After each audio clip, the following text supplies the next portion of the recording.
All right, what's up, guys? How's everybody doing today? Let me know if you can hear me again. Remember, we are kind of getting back into the swing of things here. Make sure you guys can hear me. Okay, let's get kind of man. You guys always just blow up the chat before I can even start reading them. But let me see if I can do my best here.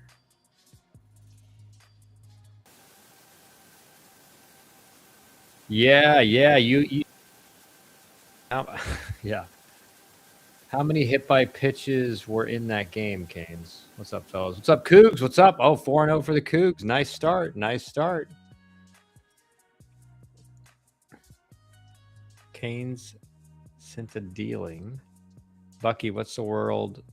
What's the word on your son and make? What's the word on your son and Michael? Canes, who you all got this weekend? I've been following a lot of 2030 and 2031 players in our state that are ranked. The rankings don't mean jack right now, but it's an indication of players who will likely go D1. Yeah, I mean, it's like they don't mean much, but at the same time, it's not a bad thing if you have like the best metrics in the 2030 class. Like, it's by no means a bad thing. It just means like, just don't take it at face value yet. Don't take it at face value yet. As you get older, like the more and more likely, the likelihood of you going to a really good program gets a lot higher if you continue to develop that way. But at 2030, it's not bad. It's just you still got a long way to go.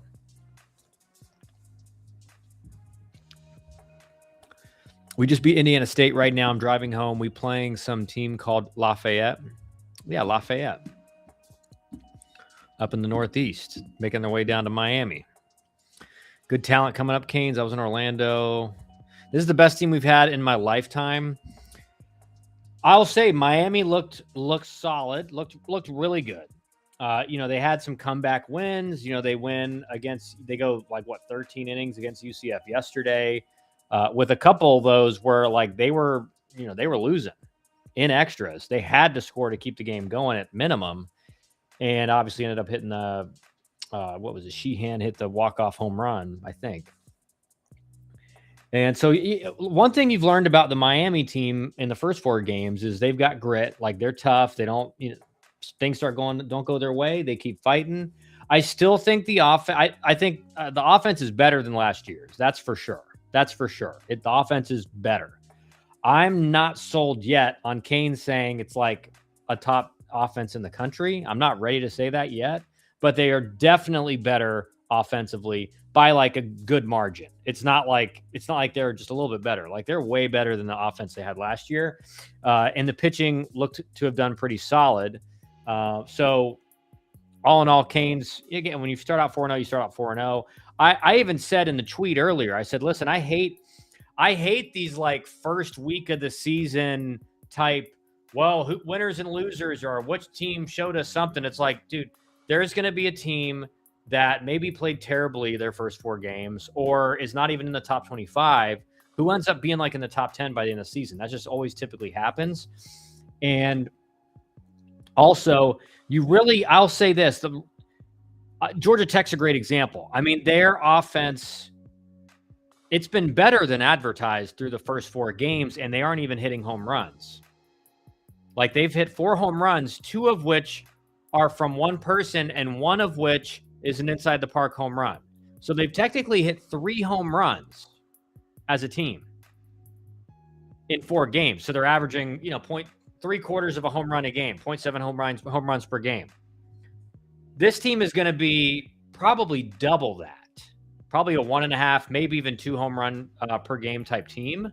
I don't think it would surprise me if they go above a 2. I do think they have really solid power with a few obviously big power guys. I mean, you got Burris, you got Zuckerman, you've got Hernandez, and you may get a surprise or 2 in there. But I don't think they're going to like be the most home run hitting team in the country. They're going to hit a good amount of home runs. They're going to be above average for sure in the home run category, maybe even closer to that elite level. But I think the real separator for the Georgia Tech offense is, one, They'll walk you to death. They're not afraid to. They have a very good approach across the board. They put the barrel on the baseball. That was evident against Georgia Southern last night. The entire team hits the ball in the barrel at a very high rate. Even the backups came in and like put up 7 runs in an inning, like the backups who don't play. And so that offense is just going to be, unfortunately, is going to be a nightmare for the rest of their schedule, the rest of the ACC. They're going to go through, they may have a few times, weekends through the year where they kind of slump a little bit. Every offense does that.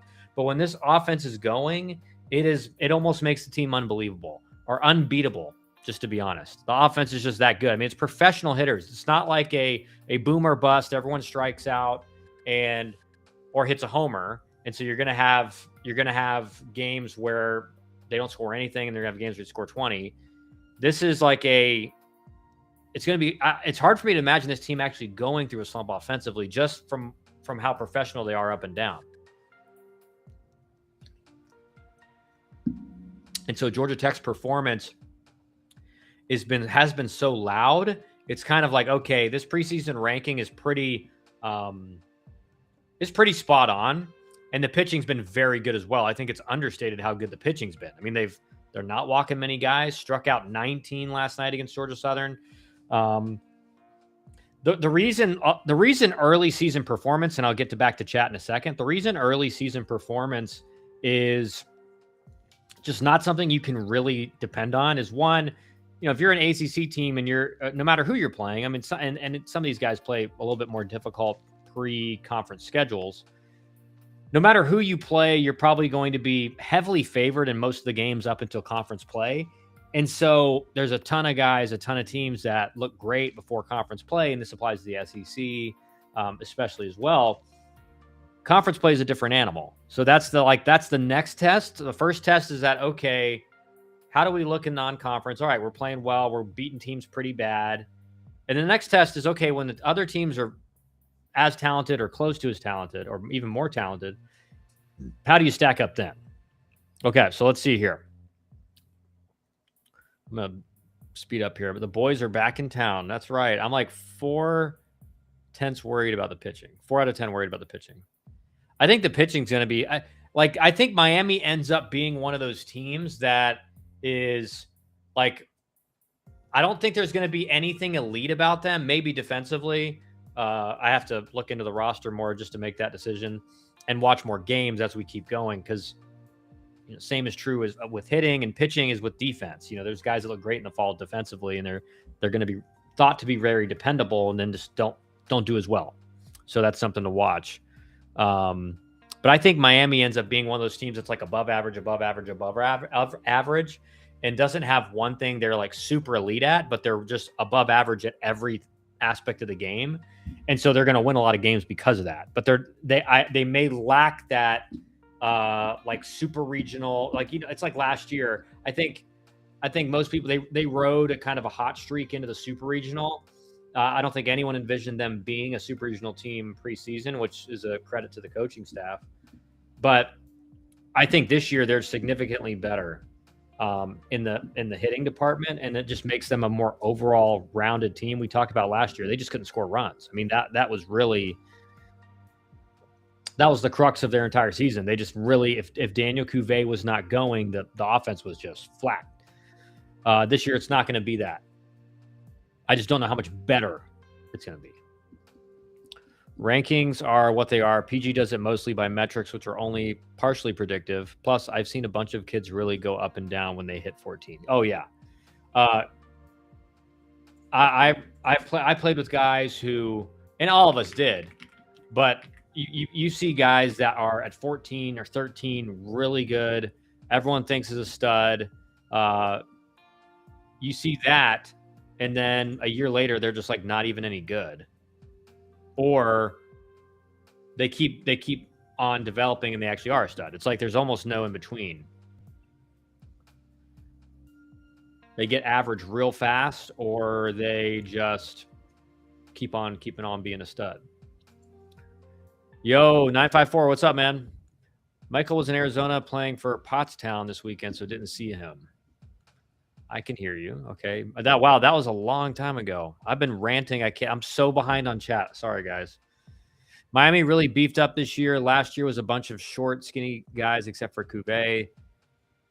Think Cougs win over Wake Forest worth anything? Yeah. I mean, dude, when you talk about a mid-major team, when you're trying to make the tournament, and it's more so if they get into a position where they will could potentially be an at-large bid for a mid-major, any win over an ACC or an SEC team is big.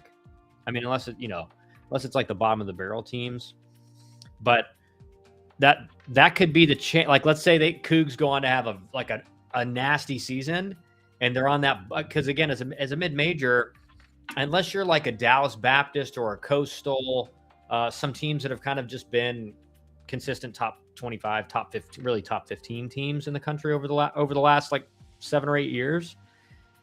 Even if you have a nasty record, you're still probably going to be on that bubble for hosting, and that means that one win over an ACC team could be it. Vaughn's home run last night went forever. Yeah, that thing was crushed. A bit disappointed in the offense in these 2 midweek games because of what my expectations were of them. Well, again, you guys are now 5 games in, but and Georgia Tech's got 4 games this weekend. I'll be doing game 2 on Saturday on the broadcast. But this early in the season, it's just you guys are going to be up and down. Guys are searching for it, right? They're still, because in my experience, like I always felt like I was raking at the end of spring training, and when I would get that first game of the year, opening day, I just always lost it. I don't know what it was until 2018. I was just terrible in April every year. I was terrible. And there was almost not, and I think in 2018, I just got so used to it that I didn't even think about it really. And I ended up having, like, I hit over 300 in 2018, and that would be my, 5th season in professional baseball. So it took me a while really to learn that. And so in Miami's case, no matter how well they hit in scrimmages the week prior to opening weekend, it's different when the lights are on and the stats count. That's just the reality. It's different when the stats count, and the games matter, and you want to win. Like when you're playing in an inter squad game in the fall or even in the early spring, like you really don't care that much if you win. You're trying to have you're trying to beat your boys on the other side, but it's not like dead serious. An ACC game or just a regular season game, that every single one of those games matters in terms of postseason positioning. So every one of those is dead serious. That creates different pressure. That evokes emotions in guys that they've never dealt with before on a baseball field. And that's why you see, like, especially early on, this first week, you're just trying to like find that as a hitter. You're trying to find that feeling in your swing. There's no other way to explain it. It's like a feeling. Pitching, again, they're trying to make sure they're trying to find their feel for the pitches, because feel is really everything in pitching. I think hitting and pitching gets boiled down to with all the analytics and stuff. Hitting and pitching and the access to like slow-mo camera or high-speed cameras and all the biometric data you could ever want. We have complicated the game of baseball to such an extent that like the information overload is just unbearable, especially for these players coming up now. I never dealt with that because I really came up. I didn't get to pro ball. I was in pro ball before I ever really dealt with analytics in any way, in the biomechanics stuff. And that was really like halfway through my pro career. That really wasn't prevalent in 2013 or 2014, really, or 2015. It was really 2016, 17, 18 when that really became really prevalent in my career. And that's because David Stearns became the GM of the Milwaukee Brewers. So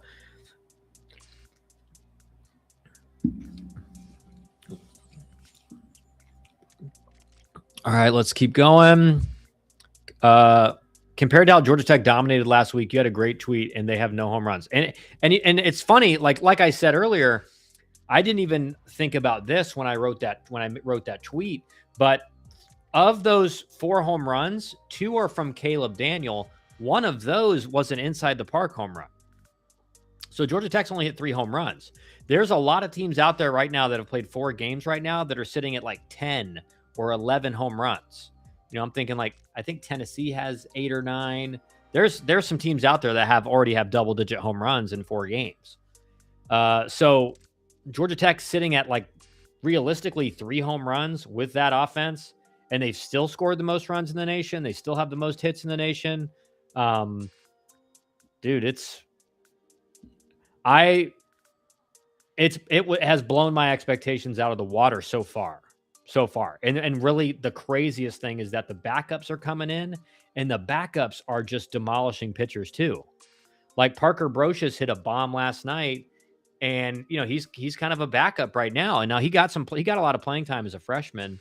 But he's kind of been one of those players that's kind of a little bit fallen victim to the changing of the portal and everything like that. But I mean, he came in and hit a bomb. So it really is. It's Georgia Tech's offense is. I'll tell you what, the matchup.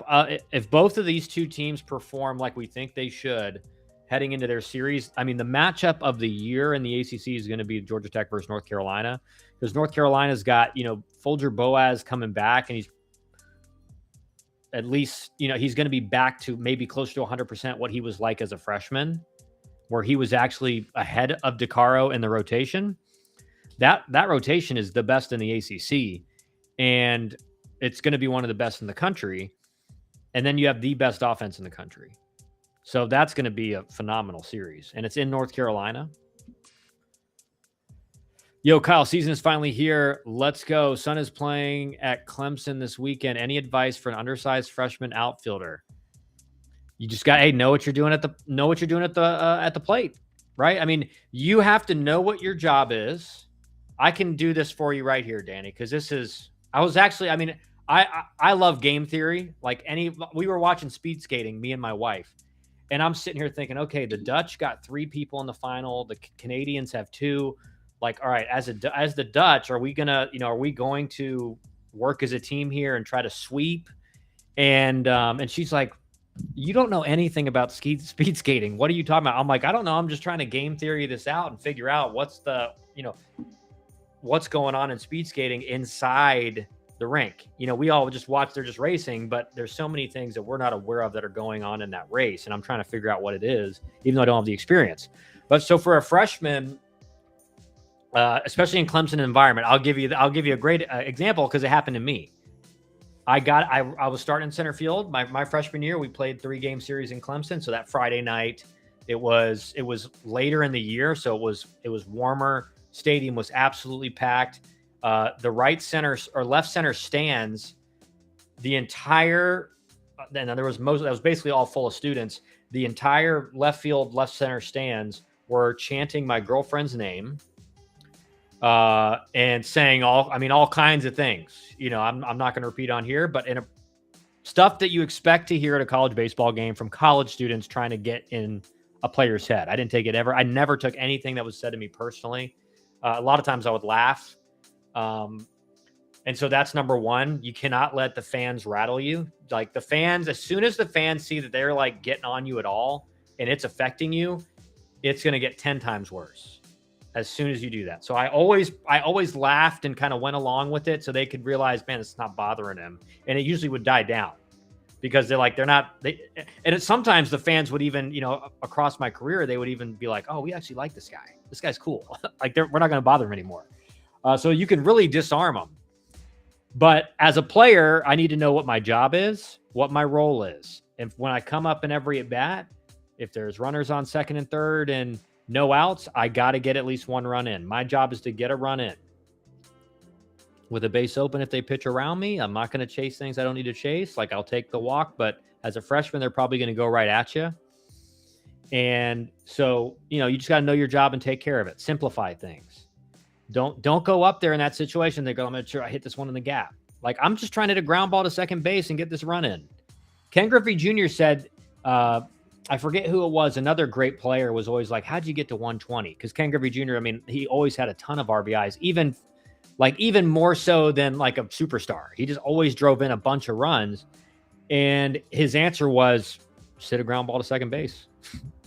That's it. Like, and his thought process is, yeah, that's my job. I'll give myself up for the RBI. I'll just hit a ground ball. I'm out. I get the RBI. I'll take the RBI. But I think part of it was also when he simplified it like that, instead of making it this like, oh, I need to do this crazy, I need to drive one out of the park or whatever. It actually made him a better hitter. He actually got more hits and hit more home runs and hit more doubles because he wasn't trying to do too much. And then just hustle, And so I always knew I was a leadoff hitter. So I don't know what part of the lineup but I was an undersized freshman too in center field, 153 pounds to be exact. But I always knew as a leadoff hitter what my job was. My job was to get on base. My job was to score runs. So I need to take an extra base when I could. Pass ball, I'd always advance. I needed to steal when it was the right opportunity. And so I had a really good instincts on the base paths, especially just in a base running environment and making decisions on the base paths. But at the end of the day, he's just got to have a simple plan. And I know I've talked a lot, which may be making it more complicated, but know who he is as a hitter, know what he's trying to do, hunt a pitch and that speed in a certain location, right? Middle in, middle out, or middle out. You got to have a plan, especially when you're facing Clemson's arms. You got to have it, you got to have a plan of what you're trying to do. And don't be afraid. If the guy doesn't throw it where you're looking, you take it. Like, this is what I see. This is the problem with hitting now. And now I'm going to get into a huge rant. And I hope that helped Danny, but I'm going to get into a huge rant now. The problem with hitting now is all these guys that are running things and influencing players, they have all of them convinced that, oh, you can't take a pitch that's like a heart of the plate pitch, or you can't take a middle away pitch if you're not looking for it because you're missing a pitch and now you may not get another one.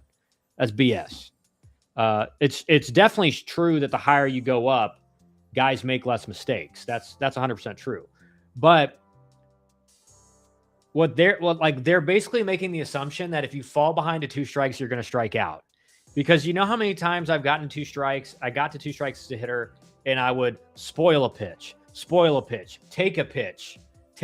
Now I'm in a 2-2 count, spoil another one, take 3-2. Now this guy's kind of got to give in to me because he doesn't want me to walk, so he's got to throw a strike because I'm a speed guy. He's just not going to put me on base.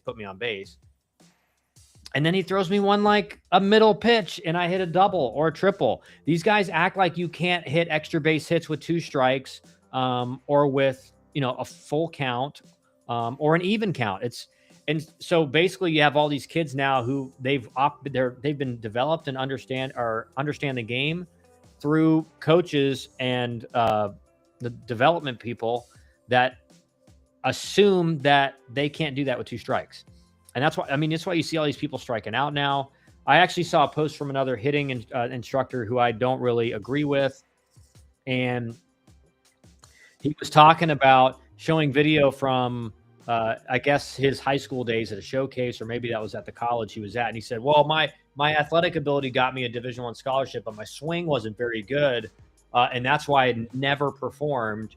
And if only I knew what I knew about the swing now, I would have been, he would have probably played in the big leagues, right? And in my view and in my experience, it's the exact opposite. Nobody's swing is perfect, first off. Everyone's swing can get better. I did not have a very good swing according to, and I actually, it's not that I don't think I obviously had a decent swing. Like, if you're going to get to the college level or recruited to the college level, you have to have a decent swing. But, I was steep. I under-rotated my hips so bad. Like, I could not pull the ball in the air for the most part consistently with backspin because my hands didn't have enough room to work. And so I was always just top spinning those line drives. And, it affected my power numbers for sure. And but I still hit, 340, 360 in college. I still hit 290 over 2,500 plate appearances or 3,000 plate appearances, whatever it was, as a pro. And I didn't have a great swing. The reason I could do that was because I was a lead up here. I knew what my approach was. I was 100% committed to it. I was not scared to look bad, and I wasn't scared to take a pitch that I wasn't hunting. But when I got my pitch in the location I was hunting, I had a high percentage rate of hitting it on the barrel, right? Because I was fully committed. So if I'm hunting something, I'm fully committed, and I'm on time. It's gonna, most of the time you should put the ball in play, right? You should hit it on the barrel if you're really committed. And so that's the guy that a lot of these kids are listening to. It's not, oh, hey, you can be a really good hitter and not have a great swing. It's, oh, well, you can't be a really good hitter unless you have a great swing, which is ridiculous. They're not mid-major. They're Big 12. Damn, Big 12 mid-major now. Danny, is he starting? I'm interested to see how we do next week in Frisco versus Iowa, Alabama, and Oregon State. That's going to be a sick tournament too, though. And I'll tell you another team this weekend that I think did not look great was Vandy. Vandy's offense was, they had a few bright spots, but a lot of that offense was struggling. And again, it's early to make a judgment yet because they were facing some of the best competition of opening weekend, right? Like not many teams are facing other Power 4 teams right now. But Vandy has offensively struggled for the last 3 or 4 years. So that's why alarm bells were going off in my head because I'm thinking, it's kind of looking like it has the last 3 or 4 years. It's not like an outlier situation at this point. It's happening every year. Another team that looked great was Tennessee under Josh Elander. Happy for him. Happy for both James and Josh. It's going to be interesting saying those two names. But Tennessee's offense looks like it hadn't changed a bit. Exactly the same kind of bomb launching offense that Josh Elander has kind of gotten known for, right? Like they run the bases hard. They're not necessarily going to steal a ton of bases, though they do have some guys in that lineup that probably will put up a decent amount of stolen base numbers. Jay Abernathy in particular. But offense looked great. Pitching staff was lights out. Tennessee, I think, and I said it in the last stream, if you're a Tennessee fan, what you're most worried about is really not the offense because Josh Elander hadn't left and he's going to still be doing the majority of the work with the offense. You're worried about, all right, how's the replacement of Frank Anderson going to do? Because Frank Anderson, whether you like it or not, he's, I think he was one of the, top 3 pitching coach in the country. His guy, he brought guys in and they threw strikes. He could get nasty stuff, guys. Frank Anderson did a great job. So that's where I think you still need to kind of look, but Tennessee's got some absolute monsters on the mound as well. So they should be fine. But they look great this weekend. Do you have an opinion on teams using the pitch comm with the hitters, telling the hitters when to hit and when not to hit? Telling the hitters when to hit and when not to hit? What do you mean? Like telling them to take or swing?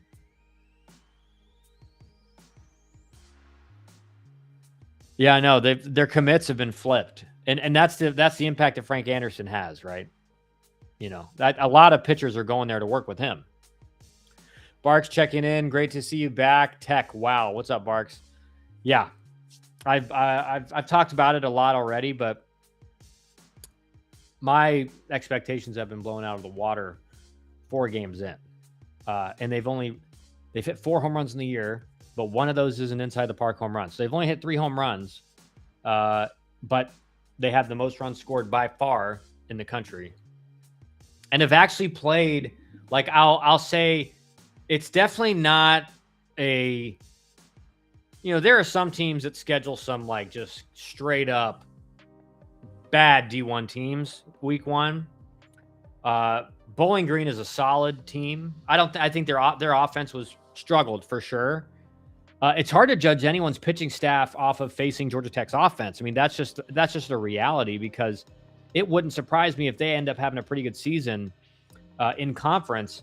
But there's been no pitching staff right now that has shut down even the backups of Georgia Tech. Like that's what I was talking about, Barks, mainly, is that the craziest thing is that the backups come in and you start to think, okay, this game's going to speed up. It's going to, and then the backups put up 8 runs in an inning. It's actually insane. It's actually insane. I mean, that happens rarely, but it's happened like 3 out of the 4 games. They're basically telling them green light or red light on a pitch. Yeah, that's ridiculous. I don't know. I mean, who's doing that? I haven't seen anything about that. I'm not doubting that it's happening, because that doesn't surprise me in the least. Oh, Michael Gupton. Yeah, no, I know who he is. I know who he is. Yeah, he was the kid that supposedly ran like a 5.9 60, which definitely didn't do that.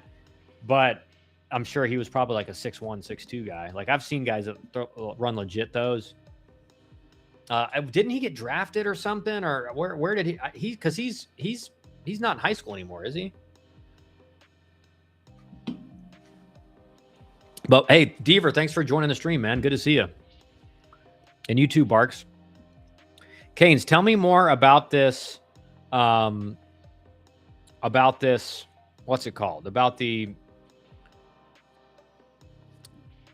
pitch comm for the hitters. I mean, that just sounds ridiculous. Not gonna lie. I'm gonna pull up just some information real quick. I'll check the chat in a second.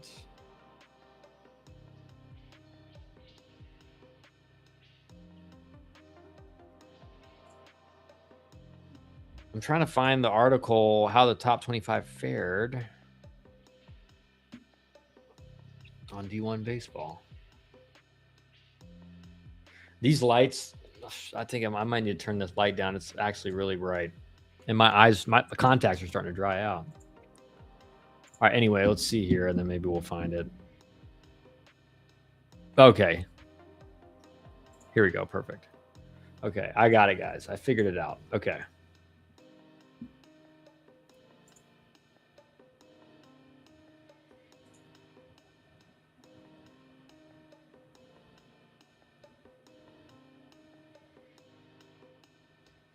Okay, let's see. Back to you guys. But Deaver, is that the same guy? Am I talking about the right guy? I can't say, but by my name, I think you can guess. You should text him about that. Okay. Okay. The second baseman, shortstop Antigua at Tennessee has a pro glove. Yeah. Too small and doesn't have the bat, but man, that arm and glove plays. Yeah. Yeah. No, I agree. Is that the what's his full name, Danny? I saw Warren Nolan also had a coach's poll. Do the coaches have their own poll? I felt like that should be the official poll. I don't know. I don't think there's definitely not an official one. But maybe they go, I mean, shoot, they may send it out every week and they fill it out. I don't know. But I'll tell you what, and going back to Georgia Tech, the only thing, if you're a Georgia Tech fan, that you're kind of waiting, the offense is so good, it's going to be good no matter what.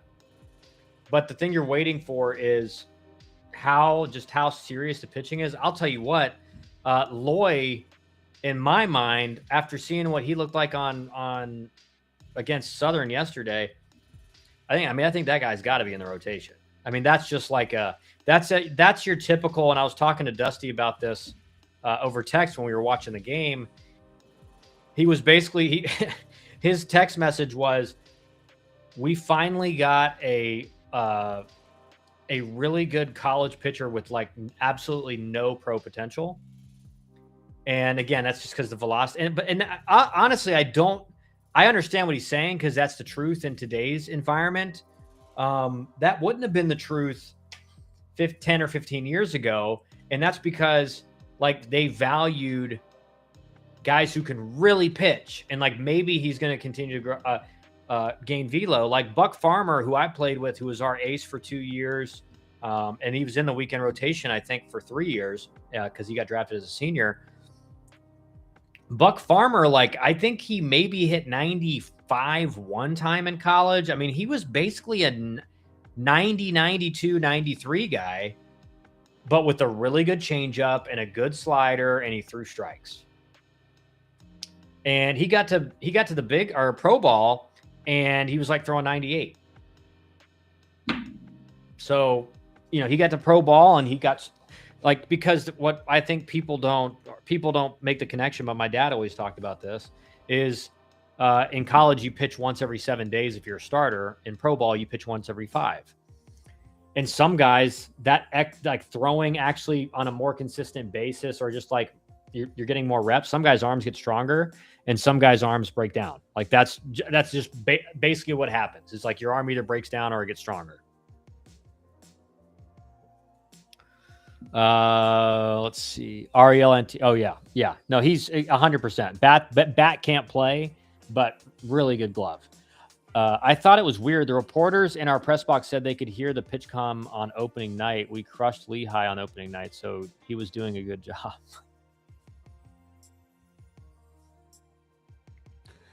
Yeah, actually, there's no way that can be allowed. Like, I don't know if that's real about the hitters, because now that I'm thinking, I just don't think that would be allowed, because that could be abused. If you have some guys if you have a Kyle Wren on your staff and he's just picking up everything on the opposing pitchers and relaying, like you don't even have to yell something loud or anything to kind of relay, or have one of your base coaches do something weird. You just go slider. I mean, I can tell you what, if we had that when I was at Georgia Tech, like, man, we would have had it. I mean, our offense, it was a James Ramsey offense. So it was, it was one of the best in the country, but we would have been even better if you could just go fastball, slider. And I don't have to say, see it deep, and the kid's like, I couldn't hear you. And you're like, dude, I'm telling you the pitches. Do you want to get hits or not? I mean, it's, sometimes you're like, man, you're trying to understand. I played with guys that were like that. I don't want to know what's coming. If you tell me slider and I know it's a slider, I'm going to chase it. I'm like, look for it up. It's a slider. It's going to come down. They were looking for a slider in the exact same location as they look for a fastball, and they're chasing it because they see slider down the middle instead of seeing slider up. And I never understood that, because I was always like, I wanted to know. I picked it up on pitchers while I was hitting. Good to see you too, brother. Yes, that's definitely him. Strange thing, though, he's been at like 4 schools, but he's put up numbers everywhere he goes. I don't know why he's not drafted. I'm gonna look him up. I'll give you my 2 cents on what could possibly. I remember seeing something about him, but I don't remember what it was. I remember when he ran the 60 time and it was like a 5.9. Samford, Gulf Coast State, North Carolina State, Samford, and Memphis. All right, let's see the numbers here. He didn't get any at-bats at North Carolina State. Played in the Northwoods League. Hit 267. Not a lot of power, not a lot of on base. Or sorry, he hit 190 in the Northwoods League. And in the Valley League, he hit 210. So not a lot of success there. Samford, he hit 333. He OPS'd 1,000 at Samford.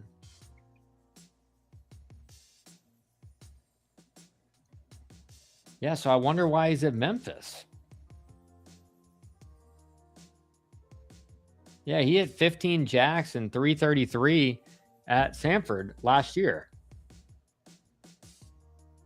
Huh. That's weird. That's actually weird, Deaver. You're right. I wonder if it was something. I mean, maybe, I don't know. I just don't know how. I don't know what it could be. What it's not performance wise, unless Memphis gave him some bigger scholarship and maybe he's like from Memphis or something. I don't know. It wasn't working tonight or against UCF though. Okay, yeah, now, yeah. The games where they're struggling to score some runs. We went from 6 outs from a no hitter, so whatever he was telling them against UCF wasn't working. Wait, you guys were hitless through 7 against UCF? Hitless? Is that right?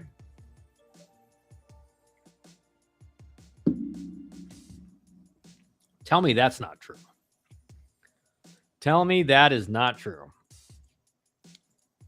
And I'm with you, Canes, that the offense is better. I think you were being a little hyperbolic with your description of the offense from last stream. I think you were.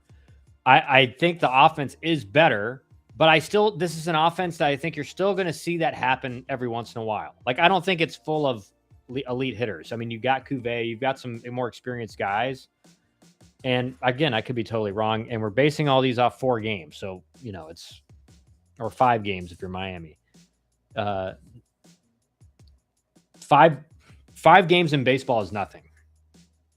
5 games is not going to lose you your year or win you your year. Not at all. We had no business winning that game, but it is such a big win come Selection Sunday. Yeah. I mean, we see how it is now. I mean, it's like, think about it like that, Canes. Like last year, if you're Georgia Tech, and you probably should have got a host no matter what, you definitely should have. But, you have 1 extra win in the win column or something where, those are the ones I always like keeping track of like, man, we should have lost that game. How many of those can you get? How many of the games where you're like, we should have lost that game, we didn't? That's a huge bonus because no one's going undefeated. I don't think. Not yet, at least. I don't think so. That's going to be, if that does happen, it would be insane. But we'll have to just wait and see. UCF threw a transfer from FSU and he dominated us. Once they pulled him, Ogden hit the 2-run home run in the 8th. In the 9th, they brought in their closer, Dorsey. He was throwing 98. And he hit 4 batters. Yikes.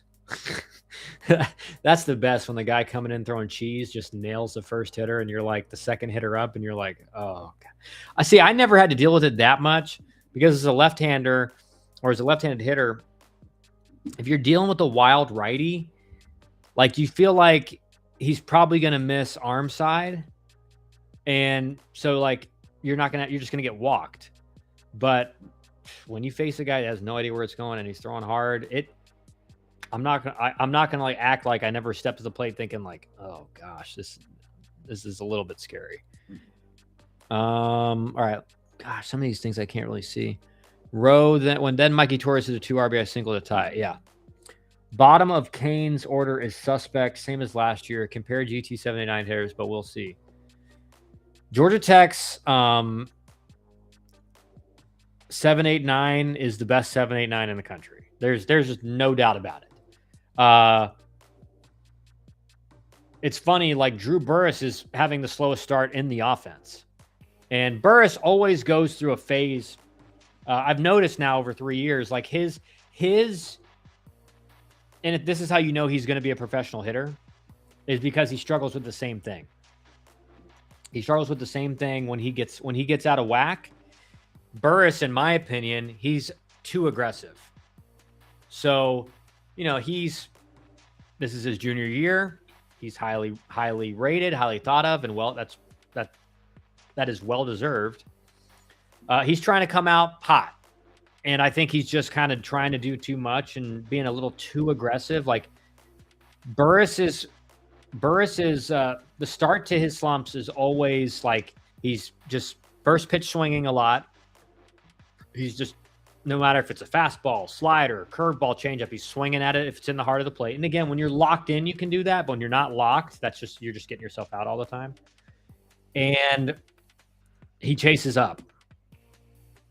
So as soon as he just like kind of, all right, settle down, make them pitch to me, be selective. I am one of, if not the best hitters in the country. They got to come to me. If they want to walk me with this offense, with these guys behind me, I'll walk every at bat because that means we're going to probably make it to the College World Series. So Burris is like having the slowest start, and he'll be, trust me, like probably by this weekend, he's gonna find that like home run barrel.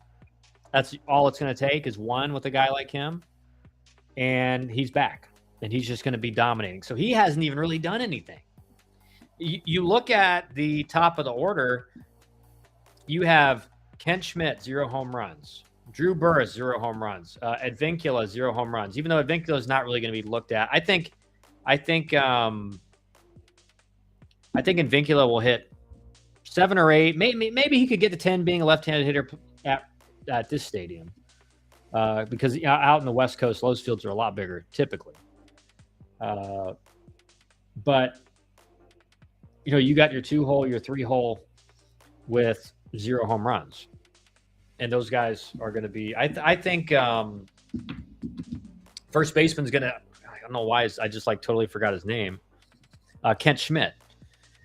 He's going to, I think he could push 10 home runs this year. I don't think he's ever going to be one of those like big home run hitters, first baseman type guys. I think he's got a really good approach, goes opposite field. He's just a pure hitter. He's kind of like that Don Mattingly type first baseman. That's not like a huge power guy, but he's going to drive in a lot of runs. He's going to hit a lot of doubles. He's going to hit for a high average. He's going to have a high on base percentage. He's going to be very valuable. But the analytics guys may go, well, he's not hitting enough home runs. And it's like, okay, he's going to drive in 70 RBIs this year, or drive in 70 runs this year. But again, that stat doesn't count anymore, according to analytics guys. And again, like that, if I hear you tell me that RBIs don't matter, that's just how I know our conversations are going to go nowhere. And I shouldn't even waste my time. I still think we have the best freshman hitter in the country. I don't think Torres is suspect, Danny. I think Sheehan is a bit suspect. The problem is I don't know how he gets playing time, like enough playing time to win an award. He will start 15 to 20 games, most likely a catcher. I tagged you in the tweet with Alvarez. Let me see.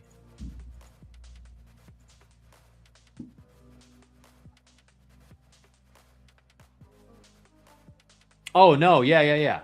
He's good, man. He can hit. I think I mean, I like his swing. I think he's going to, 3 walks. Like, that's what I'm looking at. With freshmen, and it's a different era, right? It's different. When I played, strike zone was way bigger. It was it was harder to walk just in general, because like you had to swing at 2 strikes. You had to swing at like a 3 or 4 inch fastball, 3 or 4 inch off the plate fastball, or really any pitch.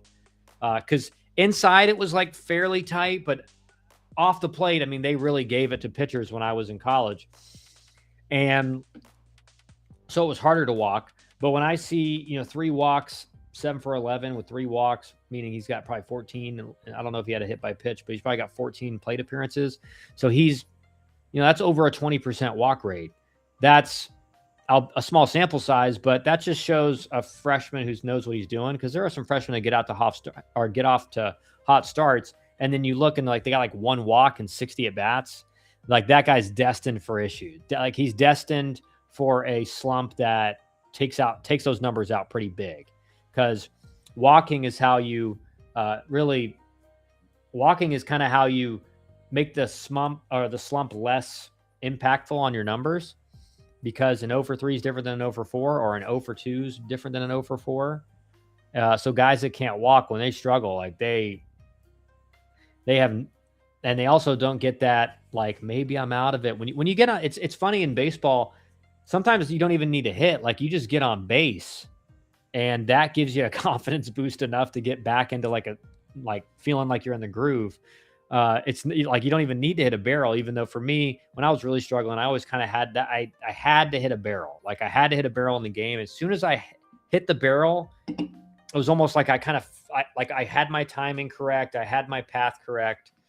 And I was usually good for at least like 2 or 3 weeks at that point. Like I never really There wasn't any time in my career where I was slumping and then I have like 2 or 3 barrels in a game, I break out of it, and then the next day I feel terrible again. That never happened.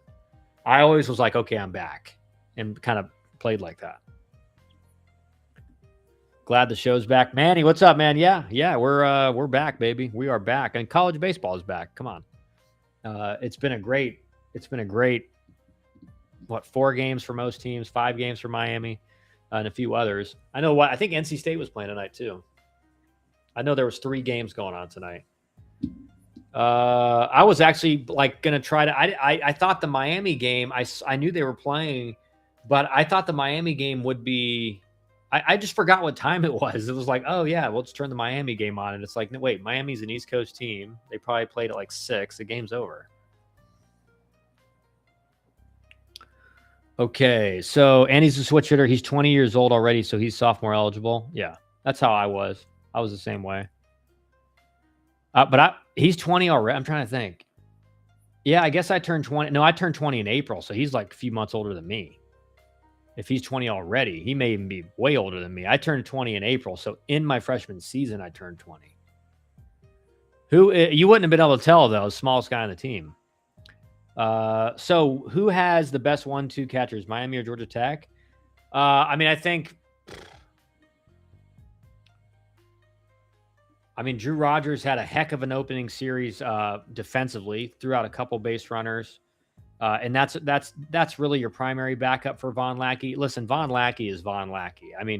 I think there's going to be some catchers out there that are probably better potential pro hitters than Von Lackey, but none of them have the upside and versatility that Lackey provides. Lackey is a very good runner. He could, like, if you put him out there in center field, he looks like a center fielder. You put him at third base, he looks like a third baseman. Like, that's how dynamic of a defender he is. So he's just got so much, like, he's just a very unique player. Like, there's not many drafts that have a guy this uniquely talented. So it actually is going to be interesting to see where he ends up getting drafted. Because I do think, listen, his bat has, his freshman year, I thought I was like, man, I don't know what you're going to be able to do. Because my issue with him, and I wasn't there at the time. I'm just watching on TV. So I don't know exactly what was going on, but he just looked lost at the plate as a freshman. He was, he'd take fastballs right down the middle. He just, he just looked lost. He had at bats where he was so overmatched that you could tell he had no chance. And then for him to come back and for him to have the year he did as a sophomore, I'll say that. I say this to everybody when I bring this up. That is the best job James Ramsey's ever done as a hitting coach. 100%. I don't care about any of the other, first rounders or whatever that he's had, or he's, helped coach or second round, third round. Kyle Lodi's last year was great. Von Lackey went from looking like super overmatched, no idea what he's doing, like completely lost at home plate, to like now he's projected to be like a top 10 pick in the draft. And a lot of that's due to his defense. But I promise you, if he was hitting 189, he ain't getting drafted in the top 10 picks. He just turned 20 this week. Do you think Kevin Schnall still has a cloud over him getting tossed in the Natty, letting his team down? I will say this. I think Kevin Schnall's probably over that now. I don't think he's like still thinking about, like, I don't think he's sitting in the dugout like games going on. He's like, I shouldn't have got thrown out. Shouldn't have got thrown out in the College World Series game final. I do think like Clemson or Coastal's offense is looking a little bit sketch. Their offense is looking a little bit sketchy right now. So that's something to watch. They got really good arms, and Coastal's going to be very good, but their offense first 4 games, as inaccurate as any prediction based on 4 games is, their offense looks a little sketch to me. And so that's something to watch as well as we get kind of deeper into the season. He just turned 20 this week. Okay. Yeah. So he's over 2 months older than me. But no, he's looked great, man. He's looked great. All right, so let me now I can finally get to the story. No, I'm still thinking. Kevin Schnall personally went out of his way 3 weeks ago to negativity recruit against Miami, JD, and our school in public. Really? What did he do? It's personal with him now. I understand it, man. I understand it. I understand that. Hey, the recruiting world is a what is it? What would you call it? I mean, it's a dog eat dog world. There's some, and it may be that I don't know if it's true what you're saying or not. Like, I'm not verifying it or anything. I'm just saying, like, I mean, that story wouldn't surprise me if someone told me a coach did that. It's like, dude, that's, recruiting in colleges and any college sport really is, there's some tactics going on that maybe shouldn't be approved. GT lineup is ridiculous when Burris is 8th, 9th in hitting, even after 3 for 4 games. They're going to be absolutely gross. Like you said, once he finds a barrel or two, forget about it. Yeah. Yeah. I mean, the offense says, I just like, I was watching the game last night and about 7th inning, I texted Dusty and he's got to get on a stream here soon. Okay. You DM me about it, Canes. I'll read it after this thought. I'm not going to read it on stream, but I'll read what you sent me. I texted Dusty and I said, is this the year? I think this may be the year in Georgia Tech's history because we hadn't made it out of a regional since 2006. And so that's 20 years.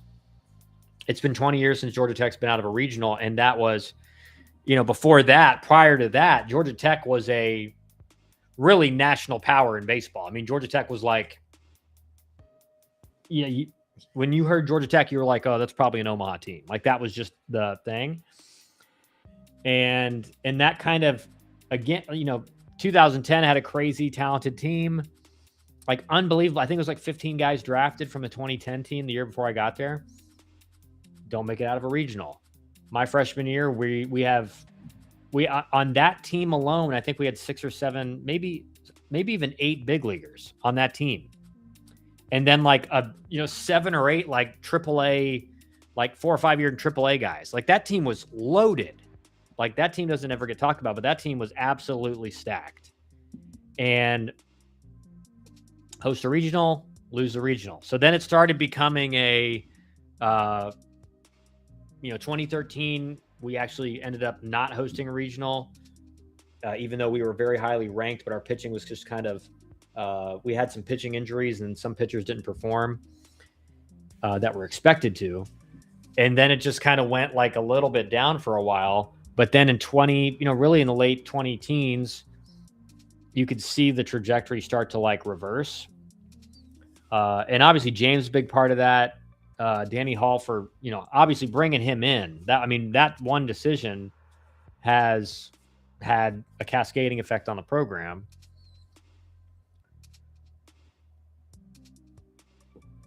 But it's Georgia Tech is back, I think.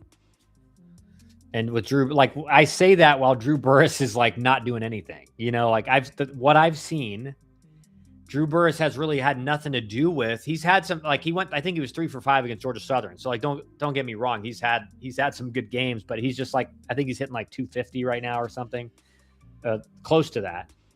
And so when you're making a statement like that to one of your best friends who you both played at Georgia Tech together in the same recruiting class, and both of us know what's like the Georgia Tech kind of history has been now.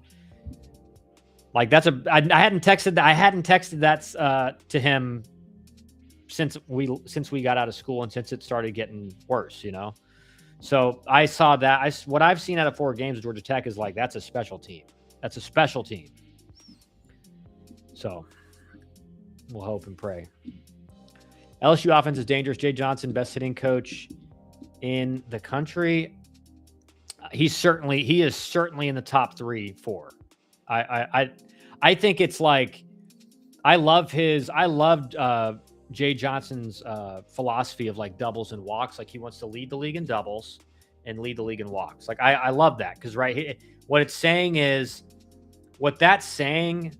What's being conveyed is that I would rather you be a better hitter and hit for a little less power than not be as good a hitter and hit for more power. Right. So I would rather have guys with high on base. So they're probably going to have a higher batting average and they're still hitting extra base hits.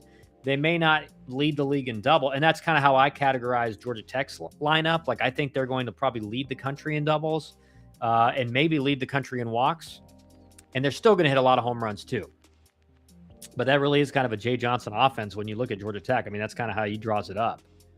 So, but I think Jay Johnson, I think you include in there, I think obviously James Ramsey, Josh Elander for certain, right? So you could probably go 5, 6, 7 that are like the really elite hitting coaches, but those are just like kind of a few. But Jay Johnson's definitely among those guys. I remember going to super regionals at Georgia Tech. Yeah.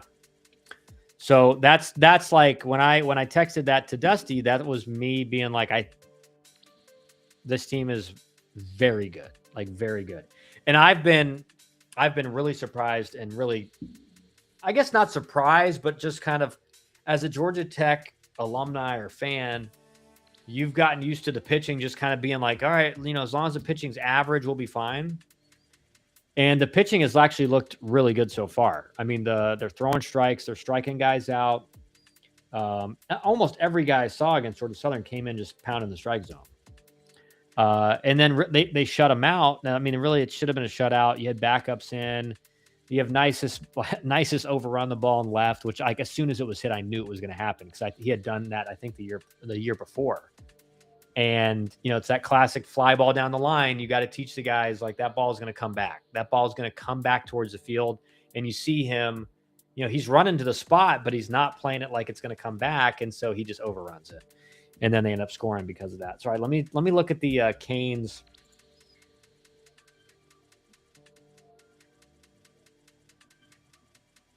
Let me look at the Canes DM, secret DM. Oh, I got to put in a password. I forgot they did this now. All right, Canes, let's see what kind of... Dude, I can... Oh, yeah. I remember that during the football game.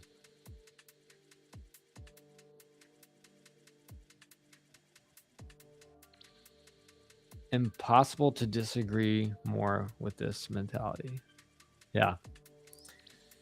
Yeah. I mean, he was kind of right about that, to be honest. Like, no offense, Canes. He was kind of right about it. But I mean, I can see what you're saying. Like that probably is a little bit of that's a little bit of like it's vague enough. Like it's about something it's not about something not baseball at all. But he's also saying like, hey, we, the baseball team, will come up and congratulate you or whatever, shake hands.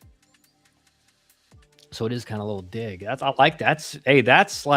That's doctoral degree level stuff in college baseball recruiting. Is it a fake quote? Is it? Well, if it's a fake quote, I didn't know that. But I remember seeing this tweet, so I know what you're talking about now. Did it actually got proven it was fake? He didn't. That's not a real quote, because that would be bad then. That would be bad. I'll tell you what, the ACC is going to be fun this year, man. It's going to be fun. The SEC is, of course, going to be fun. It's going to be interesting. I'm actually really interested to see if year 2 under Michael Early, see if they can overperform this year. Like year 2, learn some things. Obviously, it's a tough first year to have with the expectations they had going into the year, but see if they can bounce back. And then, you got the couple, like UCLA, number 1 team in the country. It's been a while since we've had a preseason number 1 on the West Coast. Correct me if I'm wrong, but I feel like it's been a while. We've had the Oregon States up close, 4 or 5. Maybe, I don't know if there was a year where Oregon was that high preseason. And then when you start to think about it like that, it's like, I don't know. The only one other one you would think of would be UCLA, but it's probably been a while since then, since they last were preseason #1. And I don't know. The team that looks bad is Cal, and the just means less guys were hyping them up. I mean, I think there's a lot of really good guys that cover college baseball on social media. It's like in anything. There's a lot of great guys that cover college baseball and talk college baseball. And there's some guys that just don't, it's like everything they say is, they're just saying it to say it. They don't actually, it's not something they actually believe. Like when I tell you guys what I think, it's what I believe. And like, I don't care if you disagree with me or agree with me. I think that's the fun part about it. Like I'm actually just having a conversation. Where some people are just like making content to make content. And so they're going to like hype up every team because they think that's going to get more views. If you understand, like it's not about the integrity of the content. It's about what content gets the most clicks and most views. So that's why you see that, guys going in and just like hyping up a team and not being objective. And that's one thing you can say about Kendall Rogers and Aaron Fitt and, most of that crew, even though the D1 baseball crew has gotten a lot bigger now. Like I don't, some of the guys I don't know, and I don't pay for the extra. Like the only thing I don't like that D1 baseball did is they made, you have a subscription for the website and now you have to have a subscription to access parts of the website now. Like parts of the website you can't access even though you're already paying a subscription.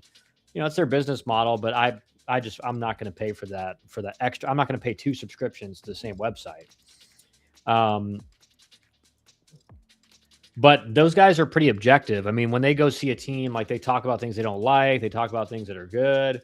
So you just like, if that's, if you just want to see like cool hype videos and, that just hypes every team up, you go watch those guys. But I'm never going to, that doesn't interest me at all. I don't want to watch that. I don't really care. It doesn't bother me, but like, I just know that that's kind of what's going on there.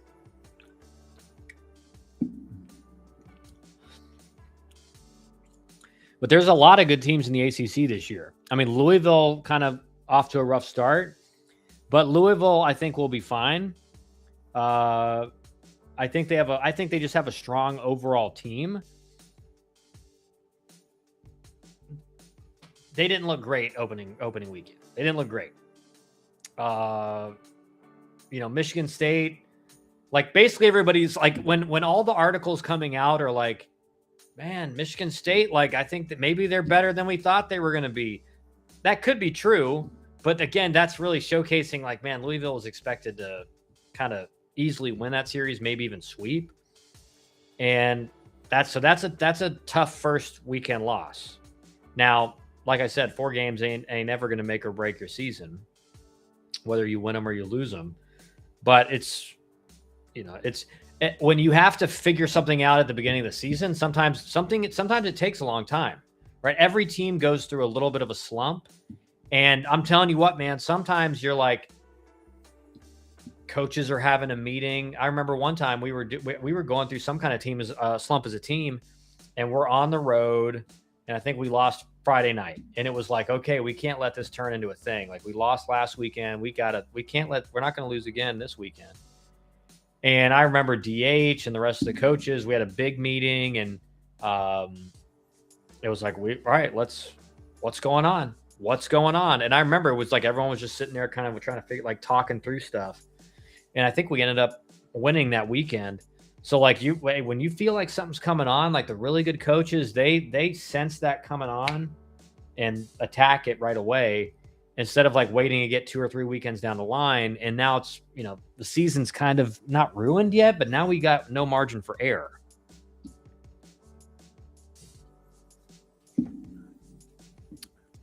No, I like their coverage. They also said they looked like, oh, okay.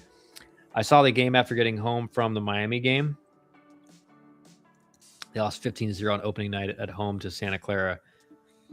Yeah, that's tough. That's tough. You like their coverage. They also said they looked like, well, I mean, didn't you say they were hyping them up at first though? I mean, it's easy to say they look bad when they lose 15-0 at home opening night. But, before that, what were you saying? It was just a bit of a shock. Yeah, and Cal, it's weird because Cal, at least when I was coming up, Cal was always a solid program. And like you guys, we've talked about this a bunch. A lot of the West Coast programs have really struggled. Really for the last decade. UCLA's had some really good years, but the West Coast used to just be jam packed with mid majors, Power Fours, the Pac-12 was just loaded with highly ranked teams. And now that's doesn't happen anymore.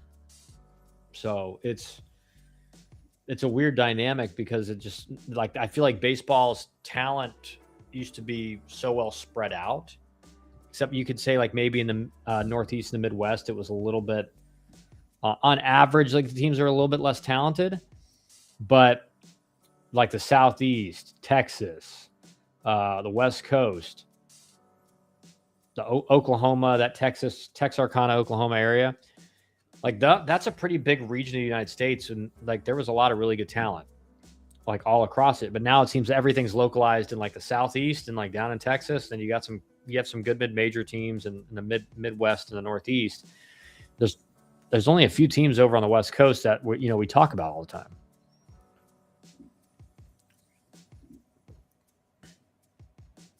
No, I like their coverage. They also said they looked yeah. You also took their best player. Yes. That is part of it. That is true. Advincula, he was pretty good last year. I remember Cal State Fullerton, Long Beach Dirtbags, UCLA, Fresno State. You still have some really good mid-majors over there, but it's just not as many as there used to be. There used to be just, like you mentioned, Nancy, Cal State Fullerton, Long Beach, Fresno State. You had a lot of really good programs. And you kind of still see that in the Southeast and down in Texas, Oklahoma area, but you don't see it as much on the West Coast. There's not as many. You look at Coastal Carolina, for example. I mean, that's a mid-major, and it's one of the best programs in the country in the Southeast. But even if you go outside of the really highly ranked mid-major teams, you're looking at Kennesaw State right now, 3-0. You're looking at Southern Miss, which is Southern Miss is a top 20 team every year. So the mid-majors on the East Coast or, down in the Southeast, they're serious, man. They're serious. They're not just some pretty good team. They're top 25 teams.